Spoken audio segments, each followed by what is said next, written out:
All of that, we're going to bring in Congressman Mike Waltz and Brian Mast from the free state of Florida. Gentlemen, thank you very, very much. You guys you can talk about any darn thing you want to talk about. But, I mentioned Mr. Trump's tax cuts. I just thought yesterday, he went into the Lion's Den with the convention of black journalists. He faced some, pretty strong criticism.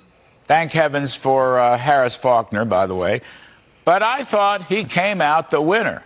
And the reason I thought he came out the winner, I guess I'll start with my pal Brian Mast, is because he emphasized border, inflation, economy, tax cuts. Those are his emphasis. Again and again and again. Those are his strong suits. That's where the Democratic administration has done so badly, that he kept doing that. So I think he went into the Lion's Den and he came out a winner, Brian Mast. How did you see it?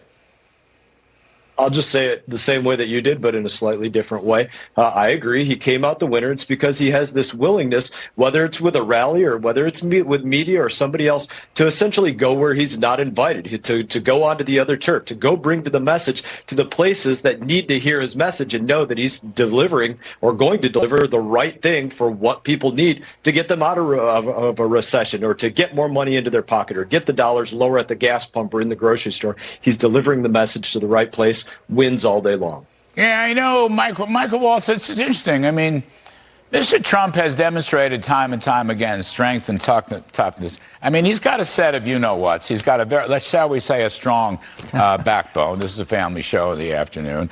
Kamala Harris was invited, but she's a no-show. And I was reading in the paper this morning, she's not even going to go to that group until sometime in September. Who knows when, if ever. She hasn't faced any tough questions at all, Michael Waltz. How do you read that? Yeah, this is the Biden basement strategy 2.0, right? Is just hide in plain sight, not take any questions, certainly not do things like President Trump has in terms of going to south of Bronx, going to a African-American church, going to Detroit, and going to this forum. But I do think the country is a bit worse off for it. The media loves to hand-wring about the partisan divide and why can't we come together and have good, tough policy discussions. They had no intention of having a good, tough policy discussion yesterday. That was gotcha journalism, and I'm calling on every journalist out there to call balls and strikes on your own colleagues, because the media is contributing to the divide in this country. If she really wanted to talk about it, she would be talking about the effect of minority opportunity zones on black entrepreneurship. She would be talking about historic justice reform as a result of Biden's 1994 crime bill. She would talk about Trump, only Trump, who put in place permanent funding for historically black colleges and universities. So I think those journalists, minus Harris Faulkner, of course, showed their true colors, sadly for the country, frankly, and sadly for the profession of journalism. Well, even so, he got his message. By the way, he did mention the money put into the historically black colleges, and he also mentioned the opportunity zones, which was really breakthrough stuff, and relying on investment in these minority communities. By the way, yes, inner city black communities, but also, poor white rural communities as well. So he did get that message across. Brian Mast, Mr. Trump is going to, I think, testify or meet with the FBI today, which gives me an opportunity to ask you, do you want to tidy up? Do you have any additional questions about these investigations, given what we've heard, what's happened in the House, what's happened in the Senate, what's happened in Butler, Pennsylvania, or what hasn't happened? Brian, what are you thinking about today? Yeah, I'm happy to weigh in on it. Truthfully, Representative Waltz, being on the investigating committee for what happened in Butler, Pennsylvania, is going to give you the best answers on that, no doubt. But President Trump targeted unfairly across the board. I was happy to see one of those trials taken out of play in Fort Pierce, Florida, the documents trial. Thank God that happened. Every bit of congratulations to the justice that made that take place here in Fort Pierce. You look at what's going on with Butler, Pennsylvania, and again, to Mr. Waltz here, I look forward to hearing answers, because every single thing that I've heard has led me to more questions and no answers. Mr. Waltz, what are you thinking about now? You've been through this. You've seen what you've seen. What's on your mind on these investigations? Well, for the Secret Service, it's not only the failures that day, but who denied Trump's core protective detail the additional resources? Who decided that former President Trump was just like former President Jimmy Carter or W. Bush? Well, he's not the same and needed additional resources. They were denied. But for the FBI, for today, Iran. We're seeing a series of assassination attempts and successful campaigns across the Middle East. They have active plotting right now as we speak to kill President Trump, to interfere with the election.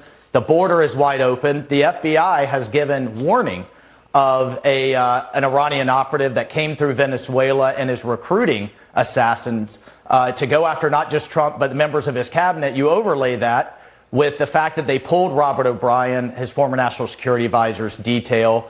What the heck is going on with with a foreign plot to kill former American officials, and what the hell is the FBI doing to stop it?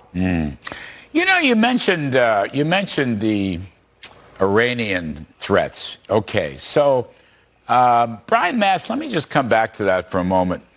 I'm pretty impressed with Israel and presumably it's Mossad, their secret intelligence service.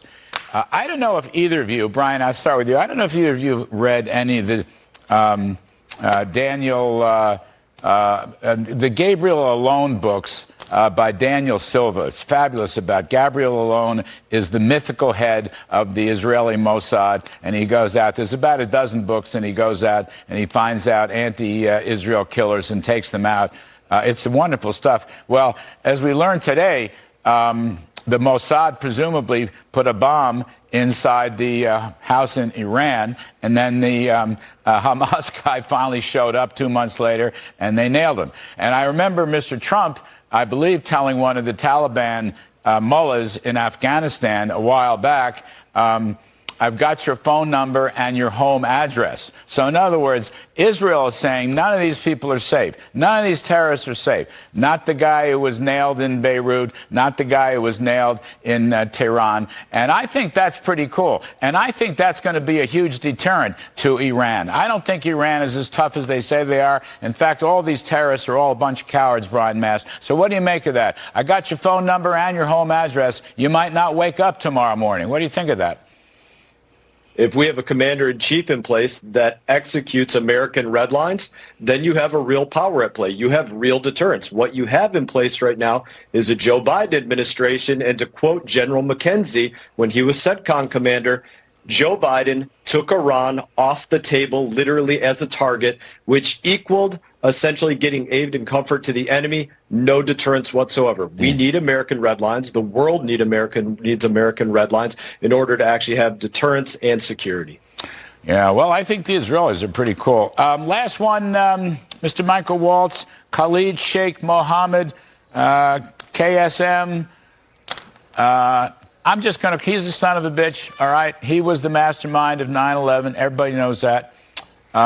Story running in the New York Post this morning and elsewhere. Maybe there's a plea deal that's going to give him life sentence instead of capital punishment. Where do you come out on that, Michael Waltz? Should he get capital punishment? There are two others with it involved. It's a complicated matter, but maybe not so complicated. What do you think? Well, first, I'd just like to point out that Representative Mast served in the IDF, and I just want to say publicly thank you to our Israeli allies for doing all of our dirty work and keeping us all free by taking care of business over there so it doesn't follow us home to the U.S. homeland and we don't have another 9/11 like Khalid Sheikh Mohammed masterminded. At the end of the day, the answer is simple, and government has typically overcomplicated it. He should have been dead a long time ago. Those 9/11 families deserve justice, and that's how justice is done with terrorism, period. Brian Mast, KSM, capital punishment. Is that your view? Totally agree. Well stated, Mr. Waltz. Yeah, well, fellas, I appreciate it very much. Mr. Michael Waltz, Mr. Brian Mast, you're very good to come on the show today. We appreciate it. See you soon. All right, folks.